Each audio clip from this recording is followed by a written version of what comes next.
ભારતીય જનતા પાર્ટીની સરકાર ઓબીસી આદિવાસી દલિતોનું અપમાન કરવા દો, અમને ફરક નહીં પડે, અમે તો ગણેશ ગોંડલના કાર્યક્રમમાં જ જઈશું.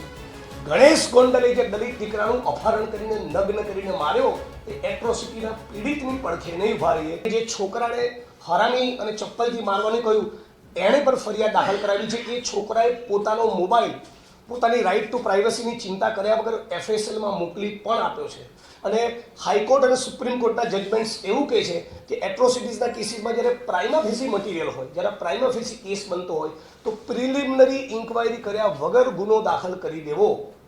એ છતાં આજ દિન સુધીમાં આ રાજ્યની સરકાર એ જાણી બૂજીને આ મહિલા કલેક્ટરને પ્રોટેક્ટ કરી રહી છે. એને સસ્પેન્ડ નથી કરતા, એને ટ્રાન્સફર નથી કરતા. હદ તો એ છે આજ દિન સુધીમાં મારા મોઢેથી આવા શબ્દો નહોતા નીકળવા જોઈએ, એ બદલ હું દિલગીર છું. એવી માફી પણ માંગવા તૈયાર નથી. મતલબ કે ક્યાંક ને ક્યાંક એની ઉપર ગાંધીનગરના હાથ છે. મતલબ કે ભારતીય જનતા પાર્ટીની સરકાર ઓબીસી આદિવાસી દલિતોનું અપમાન કરવા દો, અમને ફરક નહીં પડે, અમે તો ગણેશ ગોંડલના કાર્યક્રમમાં જ જઈશું. ગણેશ ગોંડલે જે દલિત દીકરાનું અપહરણ કરીને નગ્ન કરીને માર્યો એ એટ્રોસિટીના પીડિતની પડખે નહીં ઉભા રહીએ. આવો સંદેશ મુખ્યમંત્રી પોતે આપી રહ્યા છે. મંજૂરી ના આપે તો હર જોલ ગુજુલમ की टक्कर पे संघर्ष हमारा डरा है. ગઈકાલે પણ તમારી સાથે શેર કરું કે શાહીબાગમાં મારો કાર્યક્રમ હતો અને એમાં પણ પોલીસ પરમિશન કેન્સલ કરી દીધી.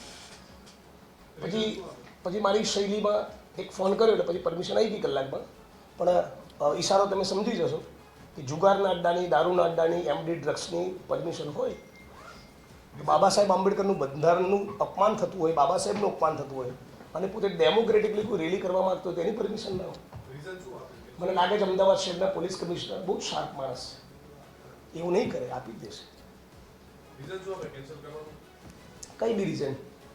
મહીસાગરમાં પણ અચોક્કસ મુદતના ધરણા ઉપર ત્યાં લોકો બેસવા માંગે છે તો ત્યાં જે 6 ડિસેમ્બરનો કાર્યક્રમ હતો એની પણ પરમિશન નહોતી આપી. અચોક્કસના મુદતના ધરણાની પણ પરમિશન નહીં આપીને પરમિશનમાં એવું લખ્યું છે કલેક્ટરશ્રીનું જાહેરનામું હોવાના કારણે. તો પહેલા તો સવાલ થઈ કે 144 તો જાહેરનામું કે પરમેનન્ટલી થોડી આપવું પડે છે.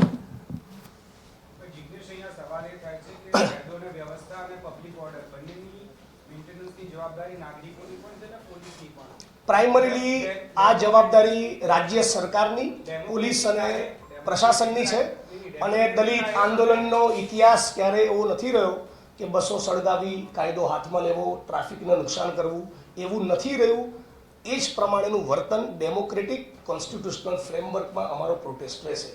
કાનૂન અને બંધારણની વાત સૌથી વધારે અમે કરીએ છીએ તો કાનૂન અને બંધારણનું પાલન પણ સૌથી વધારે અમે કરીશું.